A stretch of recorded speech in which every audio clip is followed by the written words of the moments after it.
as you know, most family docs have between 0 hours of musculoskeletal training and 6. Most have none.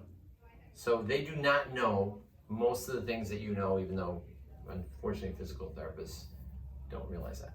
So we're going to talk about a frozen shoulder, which the doctors don't know. Even surgeons miss it. So, but it's the one thing I believe, contrary to evidence, I feel 100% I'm getting better. And I tell them that. This isn't a 90%, this is 100% I'm getting better. Which, what better thing is there than that? Now, is it miserable? Is it terrible? Do women tell me it's worse than childbirth at times? Yes. But 100%, it's worth it. Okay, let's see. We check the neck, clear that. Then we start, you do the shoulder eval. But so when I come here and I start to pull, usually they're going to be like 10, maybe 40 if you got enough. Then I will go to the other side because I go, look at this. Closed gate, open gate, 90 degrees, even though he's not like that because he's a little stiff. But, so I'll go here, open gate, that hurts. Yeah, well, you should have what you have over there. Then my next thing I have to do is put their hand behind their back, which usually is going to come right to that pocket. Same place it's going to be with most rotator cuff repairs that come out of this sling. Almost everybody makes it right to that pocket, which is not good because then you show this and it's like way up here. So that's number 2. And relax. Yeah. So then I'm going to do the resistance, and hopefully all resistance is clear. If they're all clear, this is money because you're going to get them better. Eventually you'll finish your bow, but I'll hold the scapula like this. I'll check that.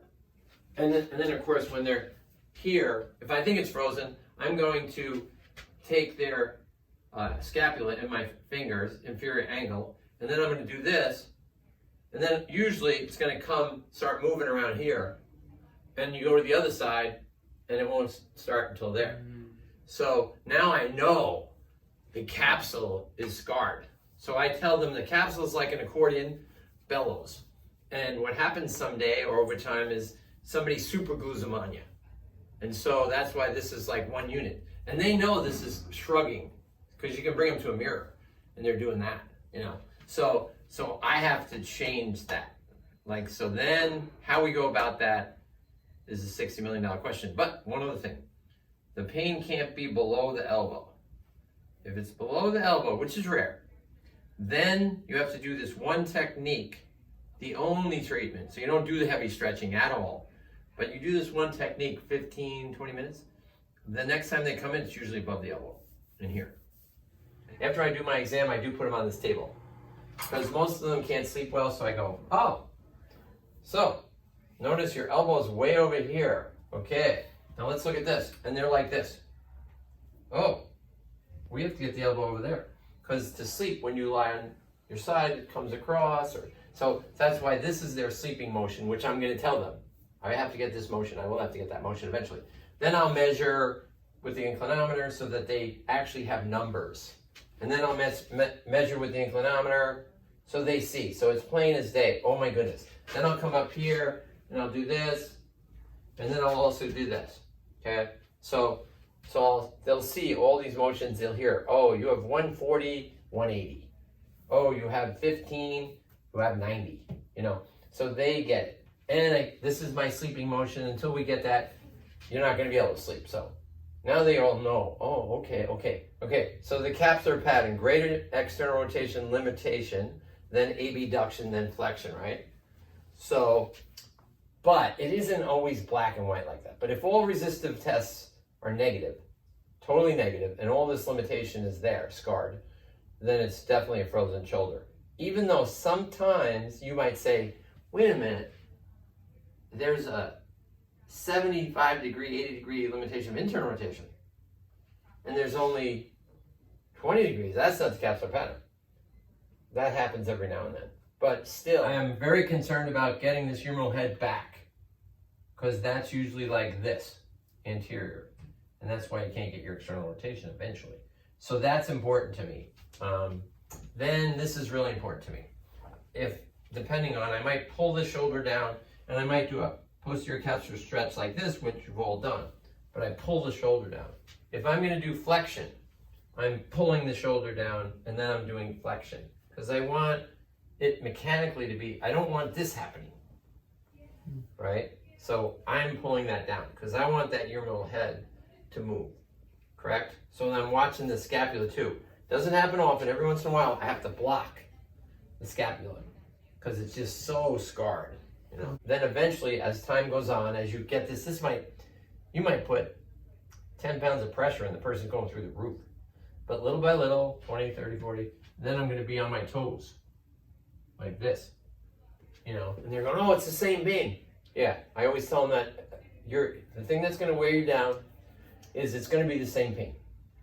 And you're going to say, it's 4 weeks, it's still the same pain. And I'm going to say, how far? Oh, yeah, that's right. I have 40 more degrees here. Right. Oh, you can get your dishes out. Oh, yeah. So you have to have functional. Oh, yeah. They need this because the pain is the same. So that's the problem. You have to get them through that mentally. And you better be telling them about function because they better have something to hold on to if you're hurting them like I hurt them, right? So you have to be ready for that.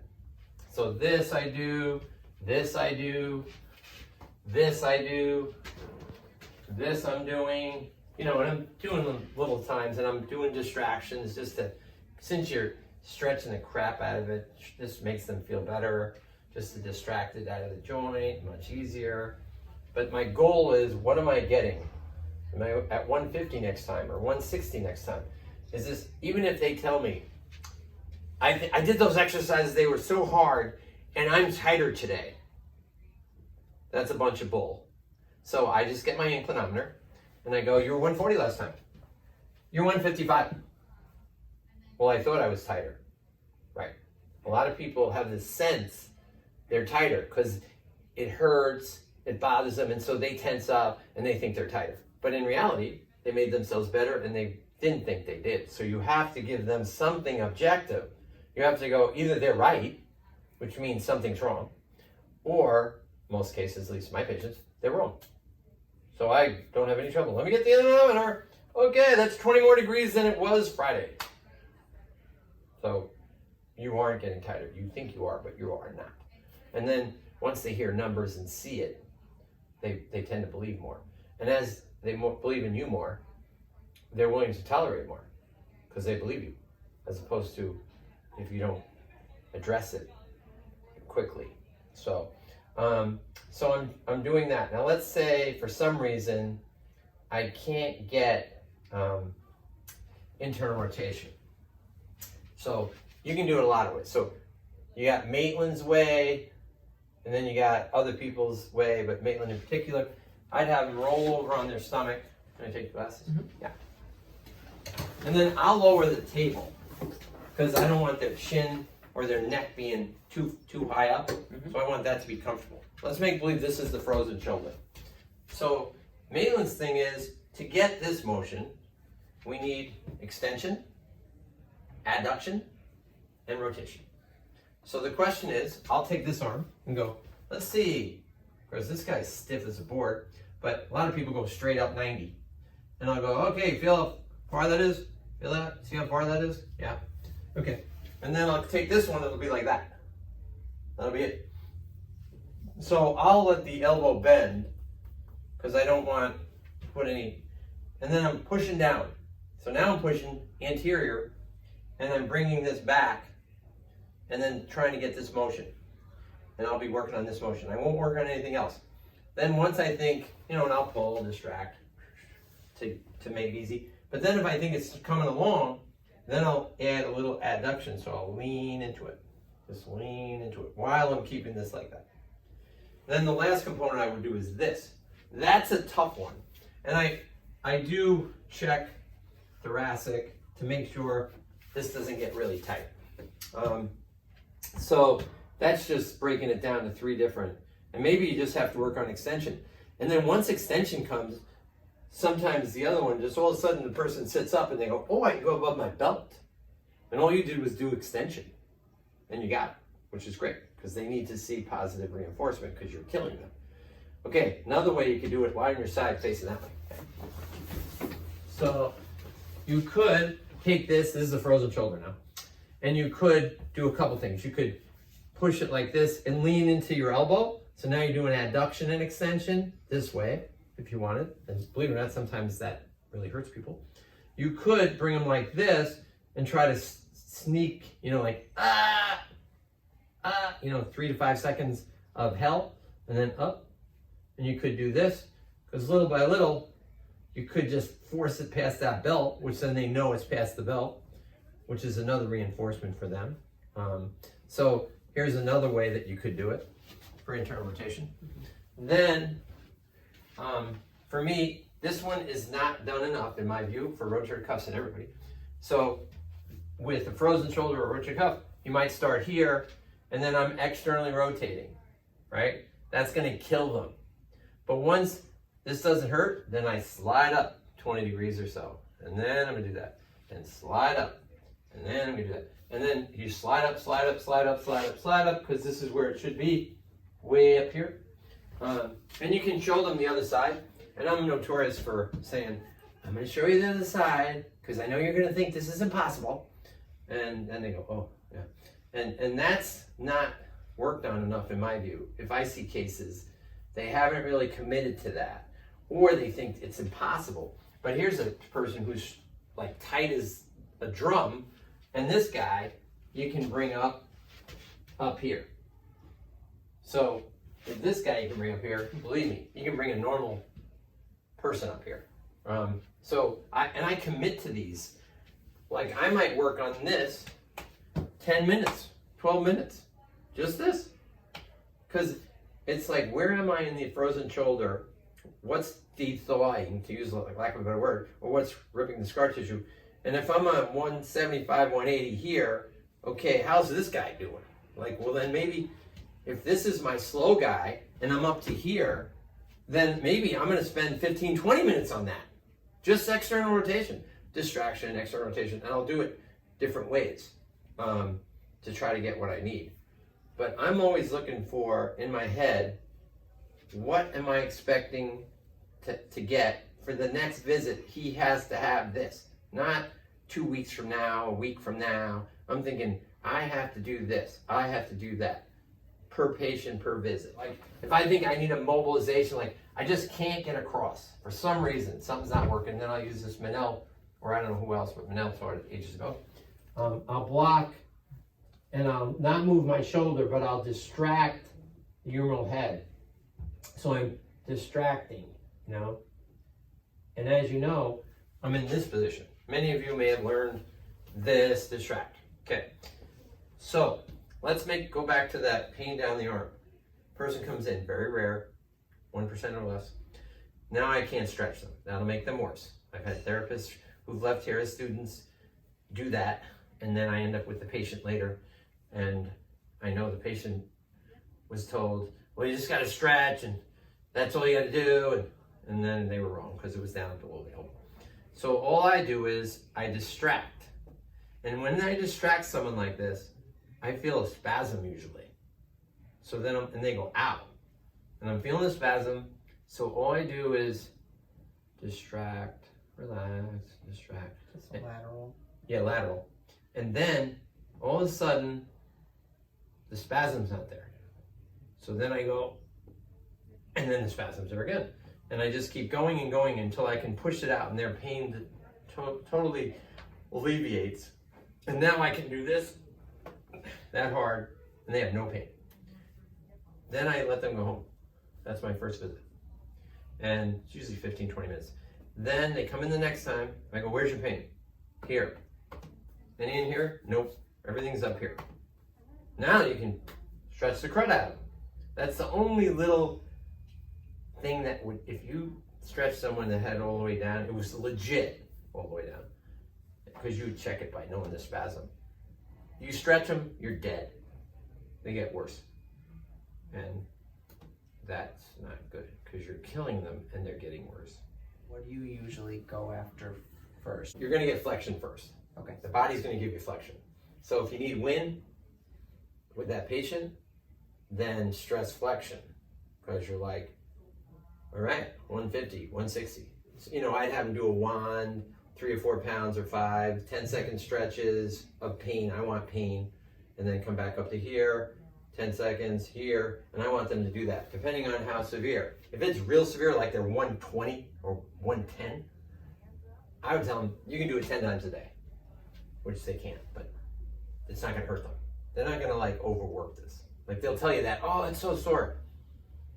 It's rare. But if it is, and it's legit, you could always stretch them the next time and then say, you know what, don't do your exercise until I see you the next day, you know, and you'll see them say Wednesday, then you'll see them Friday, you know, depending on how severe the frozen shoulder or the frozen shoulder rotator cuff,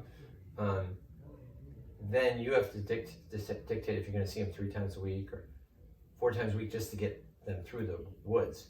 Now, for me, the shoulder massive thing you have to get through is 150. 150 seems to be the real massive scarring inflection. So I don't care when people go, oh, I got from 120 to 130 to 120, somehow around here 150, I can't get it. Well, that's the money time. That's when you better hold that down and you better get that, because you don't get past 150. That's the base camp. I mean, you gotta break it through there. So you gotta get to 160, not made up 160. Like people call me in and they go, oh, I got 160, and then I measure it. You know, I block here and I do this and I measure it. It's like 140. You know, they say, oh, 160. No, it wasn't 160. So it's got to be legit. If you're faking yourself out, or it's not gonna work. Not with these things. You gotta get that. Now, let's say you get to 165 and you can't get any more. That's when sometimes I just do a mold right here in the sternoclavicular joint, which automatically they go, ow! Then you come over here. No, I don't feel anything. And I just mold, and then I come up here and get the last 10, 15 degrees just from doing that. You do it for like 5 minutes, or? Yeah, well, I do less than 5, Okay. because usually first I go over here. Just want to know what this feels like. Yeah. And then you come over here. Oh, that's way worse. Yeah. Right, okay, well, we got to get rid of that because it's a little tight. And so I just do inferior glides there, you know, and then sometimes that gives me that 10, 15 degrees.